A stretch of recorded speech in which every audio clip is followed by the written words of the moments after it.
How's it going, YouTube? Come mentioned today with another video, and today guys, what to bring to you is Tearlament. So Tearlament has so many different variants in the deck that I really want to go over all of them today, just to make sure that we really know which ones are better, which ones are worse, which ones are overhyped, and which ones are really underrated. I'm also going to be talking about my personal list that I might be using this weekend. I think that there's going to be a lot of different changes that I do make, and we'll talk about why that is too. If you haven't already checked my sponsors over at P.U.N.K Duelist and Dragon Shield, definitely go ahead and check them out. And if you haven't already went to the community tab, go over there, go ahead and follow my Instagram and comment on the post for the Demon Slayer deck box, and then I'll be picking a winner randomly in the comment section when we hit 15,000 subscribers. We are right around the corner from that, roughly 140 away. I just want to say thank you all for the continued support. You are all amazing, and I wouldn't be able to do this without you. So thank you all so very much, and let's hop right on into the video. So the first thing that I want to cover today is going to be a Pointer of the Red Lotus. So this card is actually really incredible, and it's something that should be in everyone's sideboard right now.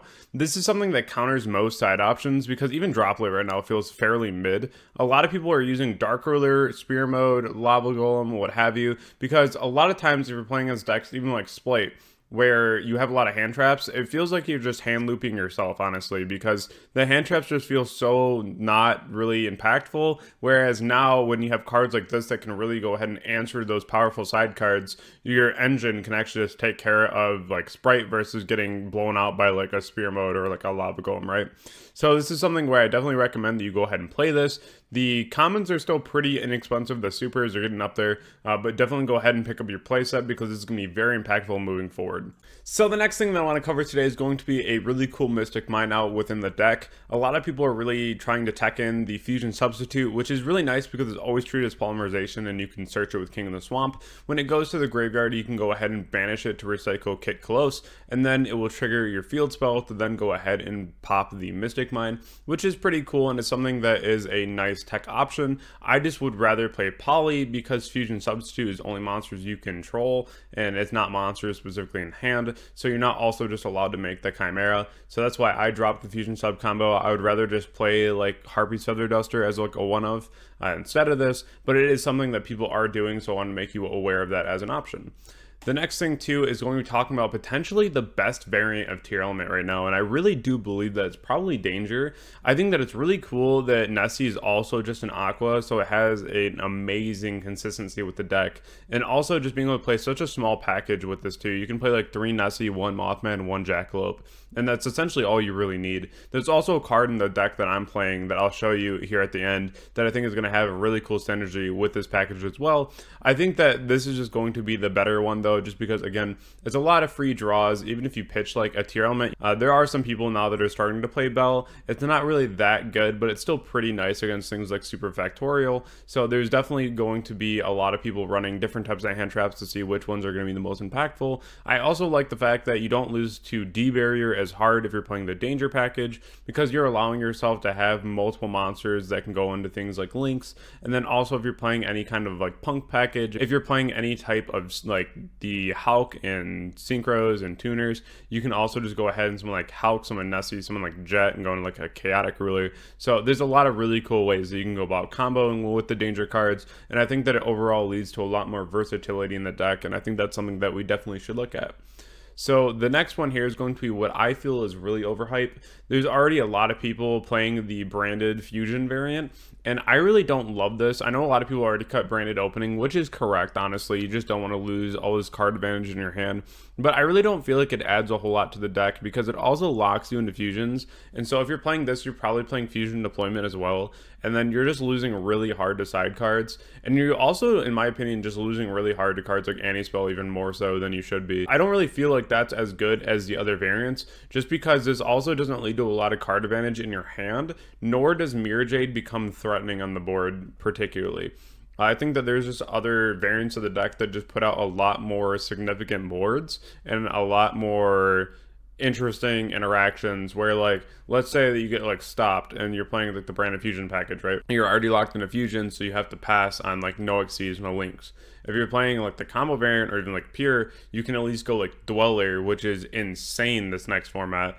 So that's something that I feel like is just really lacking from this variant, so I don't really love it. If you want to test it out, definitely go ahead and test it out, but in my opinion, I wouldn't play it. The one that I feel is really slept on, though, is going to be the Invoke Dogmatic variant. I think this is really cool. If you look back on the first couple regionals when Branded came out, the better lists that were actually topping and winning were the Invoke Dogmatica list. I think that they were really nice. I thought that it was a really cool way to play the deck too, especially now Nadir Servant is essentially engaged, because you can go Nadir Search Ecclesia, dump Garura, and Garura will let you draw. So it's kind of cool. You can get a lot of card advantage that way.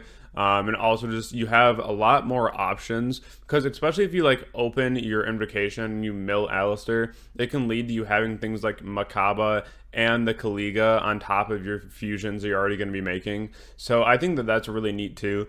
And it just has so many different playable options in this deck and this variant that if you guys want to see this, definitely let me know and I'll post it in another video coming soon. So I do want to bring up a quick replay of this deck just so you have an idea of how it plays. I am going against the Branded variant, and so we can see in our opponent's hand they do have Dark Ruler, and this is something that's pretty common. I think that Dark Ruler is even more mid now than ever. A lot of people are using it to really beat like the Spite deck. I just think cards like Lava Golem and the Spear Modes and what have you are just so much more impactful. Dark Ruler is like fine, but even against like the pure tier deck where they're playing like Winda too, then they can still summon like the second Winda, or they can set up Crime and like negate Dark Ruler. So it's kind of rough, and it just to me just is a bit less impactful. But we're gonna see how this goes. Our opponent's gonna go first here. They're going to use that Branded opening, getting to the Aluber, adding the Branded fusion. Our opponent's gonna DC a couple times here. Gonna go ahead and send the Miru with the Albaz, go Lubellion, pitching that Dark Ruler, crowing the Miru. It's a really nice interaction whenever you can crow any of the Tearlaments trying to fire off in the graveyard.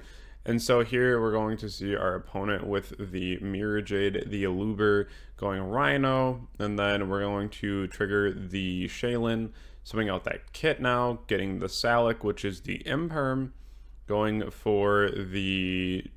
It looks like the Dragostapelia, milling 5, and then setting Salic. So, in my opinion, this is what I'm talking about. And this might be like a less optimal hand, but to be honest, it really wasn't. They had both engines, they had full combo, uninterrupted, outside of like the one crow on the Miru, but like, even with the branded cards, you still want to set up like a branded in red. And if you're not setting up a branded in red, then what's the point of summoning this? So, it's kind of unfortunate to see like this engine going along with the deck, because I don't really feel like this gives the deck enough power. So just ending on Mirror Jade and the Dragostapelia, realistically, you do have the Salic, which is like fine. You can send a monster you control to the grave, but you have nothing to pitch for the Rhino Heart either. And this is essentially just an Imperm, so it's not even that crazy. I play Match Change too, and this is what I was talking about with like the Danger package that I think is really cool. But you also just have to know that like Instant Fusion alone is full combo, so my hand is really insane. And if they try to Imperm me, I do have the Match Change to dodge it. And then if this doesn't negate the monster, it can't send the monster. So there's quite a few things here that are going to go down. The field spell is also just insane. The instant fusion here, I just realized that like my hand's already like good enough here, plus I'm getting the Rhino Heart, that I'd rather just summon the Millenniumize, because no matter what happens here, I'm going to be trading for both. So I think that's just really solid. Plus the shuffle back pop effect in this card is insane. So we're going to go ahead here, get that Rhino Heart. And so this is something that you kind of have to realize of like what your ratios are. I only play 2 Miru, so I always send that one first, because that's just going to be the least optimal one for me to hit off of if I go for Kit and I mill 5. I know I play 3 of this and 3 of this, so I'd rather send this first, knowing that there's a more likelihood of me hitting one of these. So there's just little technical play things to think about here. So we'll summon that Kit out now. We shuffle back the Shaylin, going for that Salic play here, chaining the Match Change 2, going to Dark Law. Now we're just going to be able to go absolutely full combo, which is pretty crazy. Shuffling back here, summoning this Stapelia. So what's really cool, my opponent ends up scooping right here, but the interaction in this chain link is actually just insane. Because the field spell will target the Stapelia, Stapelia will target my Stapelia, Stapelia will target Mirror Jade, the Mirror Jade will try to activate, and then I'll chain the Millenniumize, and then they're all getting pumped up by the field spell, so this is just automatically game. I also play Dark Selene and Access Code, so this is extra game. So this is where this deck can get really strong really fast, especially because you might not think that 500 off the field spell is that much, but it's actually gigantic. So that's really cool. Let's hop over the deck profile and talk about what this deck really looks like. All right, so we're back with the list here, and this is definitely something that I'm going to be editing moving forward. You definitely see that I took out the Fusion sub and I'm playing the Poly again. I just think that's so much better for the Chimera play. Chimera is just insane in this deck, especially. It's so good. So I'm playing the Ash, Crow, Veiler, and Imperm. You want to make sure you're playing enough hand traps so you don't just lose. And also playing Crow is just very good right now. This plays side the third. It's just not very good against every deck, so you got to realize you're playing against so many different decks that you need to have generic hand traps. I do side the Rock. I think that it still will be relevant. This engine might end up just coming out, honestly, the Hero Lives. It's kind of cool because you can summon the Shadow Mist and get to your Mass Change 2, which if you get Dark Rulered, you can then go ahead and use Mass Change 2 to send your Tearlament, and then you can summon Dark Law, and the Tearlament can then go ahead and trigger in the graveyard, which is just a really cool 2-for-1 deal there. It's also really nice too because Shadow Mist becomes an instant level 4 on the board, so you can make a really quick access to a Dweller or a Redoer. So I really do like what this engine gives you.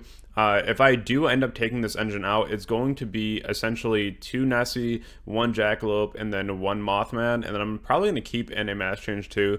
I'm looking for a spot for a second. Because I feel like at that point, if you're rolling the dangers, it just has a really good consistency with those as well. And it's also just Dark Law in the mirror match, just as an auto win. And against quite a few decks right now, it's actually just really insane.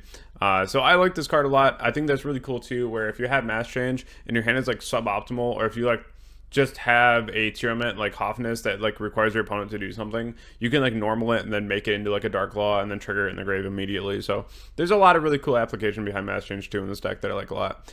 Again, I am citing the Appointer, I am citing the Raw Spear mode, both very good options in the deck as well. Future changes will end up happening, but I did want to give you some kind of starter build to at least look at and test. I do think that this is mandatory, by the way, the Dark Selene and the access code. It just gives you a really nice way to help deal with the board and also help you OTK, because putting bodies on the board in this deck really is easy to do, and being able to utilize things like Dark, if you reborn your opponent's kit in their graveyard, it will trigger the kit because it's just when it's special summoned, which is really cool. So I think that that's also just a really nice consistency versus like the mirror match. So I really hope that you enjoyed this video today, because I really wanted to break down the deck and talk about like what the deck really does, what I'm doing with the deck, and what are the different variants that people are trying, the ones that are better, the ones that are worse. And there's so many different ways you can go about the deck, honestly, that I think it's really great for. If you haven't already seen my Discord, Twitch, Twitter, and my Instagram, definitely go in the description below, check them out. And if you need a coaching session over at Metafy, definitely go ahead and do so, and I'll see you all soon. Thank you all so much.